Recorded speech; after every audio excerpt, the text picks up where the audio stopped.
Hola, mi nombre es Lenny Ceballos y en conjunto con mis compañeros José Gómez Henao y John Jairo Monsalve Mejía les vamos a exponer nuestras propuestas para prevenir y reaccionar frente a ataques de tipo ransomware. Primero iniciamos por las propuestas de prevención, que son para antes de que ocurra un incidente. La primera recomendación es mantener un inventario actualizado de equipos y programas. Como podemos ver aquí en las imágenes, hay herramientas o aplicativos que nos permiten llevar un inventario tanto de software como de hardware de nuestra organización, de los equipos que tengamos físicos, de los dispositivos de red, de servidores, de versiones instaladas de sistemas operativos, qué sistemas operativos, antivirus, bueno, toda la infraestructura tecnológica de una organización la podemos manejar en este tipo de herramientas. Y esto nos puede facilitar el hecho de identificar equipos ya desactualizados, qué software ya no deberíamos tener instalado o qué equipos y aplicaciones deberíamos cambiar. Y muy importante, también nos ayuda a identificar puntos débiles que tengamos a nivel de infraestructura como para que pueda entrar un ransomware. La segunda recomendación es mantener los sistemas y aplicaciones actualizados. Esto es porque los atacantes aprovechan cualquier vulnerabilidad que encuentren, entonces se recomienda siempre tener todo el software de la organización lo más actualizado posible y tener siempre sus parches de seguridad instalados y que sean los adecuados. Y esto es con el fin de evitar casos como el de NHS, que es el Servicio Nacional de Salud de Reino Unido. Y allá se presentó un ataque con un ransomware llamado WannaCry y pues ese ransomware explotó la vulnerabilidad que tenían, que era que tenían sistemas de Windows sin parches y muy viejos, que ya ni siquiera tenían soporte y al no tener soporte, pues tampoco tienen actualizaciones de seguridad que son básicas para esto. Bueno, nuestra tercera recomendación es aplicar el mínimo privilegio y la autenticación multifactor, lo cual se trata de que, por ejemplo, cada usuario de la organización debe tener estrictamente los permisos necesarios para el desarrollo de su labor. No debería tener más privilegios de los necesarios. Con el autenticador, con la autenticación multifactor nos referimos a que, por ejemplo, cuando yo ingreso a mi correo y me pide la clave, después de la clave exitosa, me puede pedir un segundo factor de autenticación que puede ser un código o un token. Y estos códigos usualmente están por fuera de la red de la organización. Por ejemplo, mi celular o a veces usan medios físicos que parecen como una USB, tienen una pantallita y ahí constantemente tienen un código que incluso también puede cambiar a veces. Entonces, esto hace que el atacante no tenga acceso a un segundo factor de autenticación y no pueda ingresar directamente al sistema de la organización. Incluso también es importante que no se manejen cuentas compartidas en la organización, o sea, que los usuarios no compartan entre sí sus credenciales y que la gestión de permisos administrativos no sea un recurso de fácil manejo. Esto debe ser manejado de manera estricta y un rol administrador debe tener, sí, permisos administrativos, pero solo los necesarios. Y, por ejemplo, un usuario que no sea de rol administrativo no tiene por qué tener permisos administrativos. Hay un ejemplo de algo que ocurrió en el 2021 y es que Microsoft identificó que un grupo llamado Novelium intentó aprovechar cuentas de privilegios administrativos que estaba obteniendo por medio de la relación entre proveedores y sus clientes. Y esto lo estaba usando para aumentar como el rango de sus ataques. Entonces ahí es donde nos damos cuenta la importancia de un buen manejo de cuentas y de credenciales. La cuarta recomendación es capacitar de forma continua a los colaboradores. Aquí es importante que las organizaciones capaciten constantemente a sus colaboradores, como dice pues en la recomendación, porque esto ayuda a que esos colaboradores estén preparados para reconocer y reportar también correos maliciosos de phishing, archivos o enlaces sospechosos o incluso que no sean esperados por ellos. Y, por ejemplo, hay organizaciones en las que pueden implementar los simulacros de correos de tipo phishing para que los empleados entren en práctica sobre el tema y estén pues lo mejor preparados posibles. Un ejemplo de esto es que en el 2016 en Estados Unidos, en una ciudad llamada Sarasota, donde pues se genera mucho empleo y por eso hay una organización ahí, eh, hubo un ataque en esa organización de ransomware, el cual entró por el correo de un empleado y tuvo un impacto grande porque cifró 160.000 archivos. Entonces ahí nos podemos dar cuenta que es realmente muy importante que los empleados de una organización conozcan del tema y sepan cómo manejarlo. La quinta recomendación es proteger el correo electrónico y controlar su contenido. Esto se debe a que el correo electrónico es uno de los medios mm, principales de entrada de los ransomware. Entonces es bueno controlar el contenido que llega a los correos de los usuarios, como usando filtros anti-spam, configurando cuarentena para mensajes sospechosos e incluso controlando los archivos y los enlaces que llegan al correo. Actualmente incluso hay empresas que controlan, en las que yo he trabajado, y controlan la carga, la subida y la descarga de archivos en el correo empresarial precisamente para proteger más su información. La recomendación número 6 se trata de realizar copias de seguridad frecuentes, aisladas y comprobadas. Como lo podemos ver en la imagen, es bueno, pues sí, generar siempre las copias de seguridad, pero lo ideal es que estas copias de seguridad estén alojadas o guardadas en medios que estén aparte como de la red de la organización, que no estén expuestas constantemente a estar conectadas a los computadores de la organización o a los servidores, no, deben estar completamente aparte, em, fuera de línea, o sea, lo más alejadas posible de la red organizacional para, como para hacerlas lo más seguras posibles y que no estén, no se vean enfrentadas a los ataques de ransomware. Incluso también es importante asegurarnos de todo esto para que las copias de seguridad estén en buen estado en caso de una posible restauración. Bueno, y a continuación, mi compañero John les va a continuar hablando de las recomendaciones y propuestas que generamos. Bueno, continuamos con el punto 7: segmentar la red para limitar la propagación.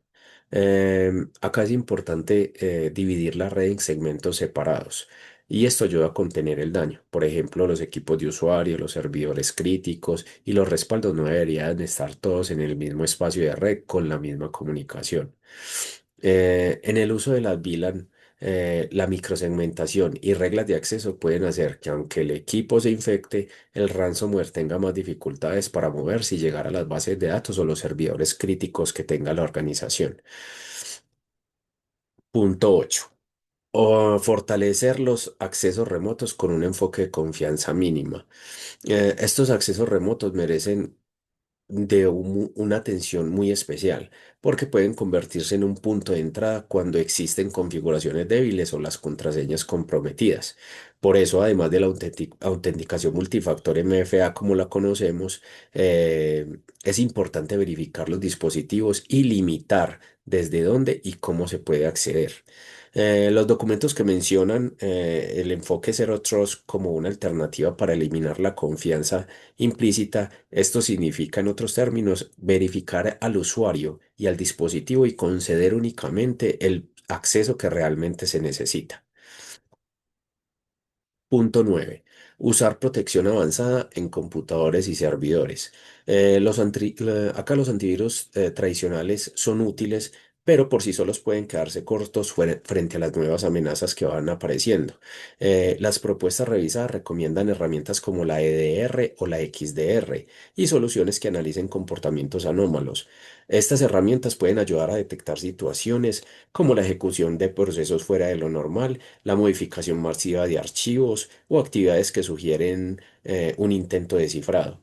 Y la ventaja es que no dependen únicamente de reconocer un malware que ya esté registrado. 10. Tener políticas claras y un plan de continuidad. Acá también la prevención también necesita que tengamos mucha organización y debe existir un conjunto de reglas que indique responsabilidades, controles mínimos, formas de reportar el incidente y procedimientos para actuar cuando la amenaza sea detectada. Además, es conveniente tener un plan de continuidad que establezca cómo se mantendrán los procesos más importantes si algún sistema deja de funcionar. Definir responsabilidades, prioridades y formas alternativas de operación reduce la improvisación cuando ocurre un incidente. Ahora pasamos a las propuestas de reacción después del incidente. ¿Esto qué quiere decir? Que cuando el ransomware ya se está ejecutando, la prioridad ya cambiaría. Lo importante es contener el ataque y preservar la información útil, recuperar los archivos de manera segura y evitar que la misma puerta sea de entrada vuelva a ser utilizada. Punto uno. Confirmar el incidente y determinar hasta dónde llegó. Lo primero es saber si realmente se trata de un ataque y qué equipos están comprometidos. Hay que identificar cuáles son los sistemas que presentan el cifrado, los servicios, qué servicios dejaron de funcionar y si existe la evidencia de que la amenaza se desplazó a otros equipos. Hay que tener claro el alcance, el alcance permite tomar, qué alcance tiene para tomar las mejores decisiones. No es lo mismo enfrentar un computador a muchos servidores críticos de bases de datos comprometidas. Esta evaluación inicial debe hacerse con rapidez, pero de una manera muy ordenada. Punto 2. Aislar de inmediato los equipos afectados. Cuando se identifica la ejecución del ransomware, los equipos afectados deben desconectarse de la red para reducir la posibilidad de que la infección continúe. Dependiendo del caso, esto puede implicar retirar físicamente los servidores o el equipo, deshabilitar su conexión o aislarlo. Es una de las acciones más urgentes porque el ransomware puede moverse literalmente y aumentar el número de dispositivos comprometidos. La rapidez en este punto puede marcar la diferencia importante en el tamaño del incidente. Punto 3. Preservar las evidencias del ataque. Antes de borrar, formatear o reinstalar, hay que guardar toda la información que nos pueda ayudar a entender lo ocurrido. Entre ellas está la nota de rescate, las capturas que podamos tomar de pantalla, los registros del sistema, archivos que tengamos relevantes o indicios que muestren el comportamiento del malware. Y conservar estas evidencias nos va a ayudar a determinar qué variante pudo haberse utilizado, cómo entró el atacante y qué tan grave fue el impacto. Y también evitará perder información que después puede resultar necesaria para la investigación. Ahora continuamos con el compañero José, que continuará con el punto 4. Gracias. Buen día, mi nombre es José Gómez. Continuamos entonces con la exposición. En esta diapositiva podemos observar que no pagar el rescate.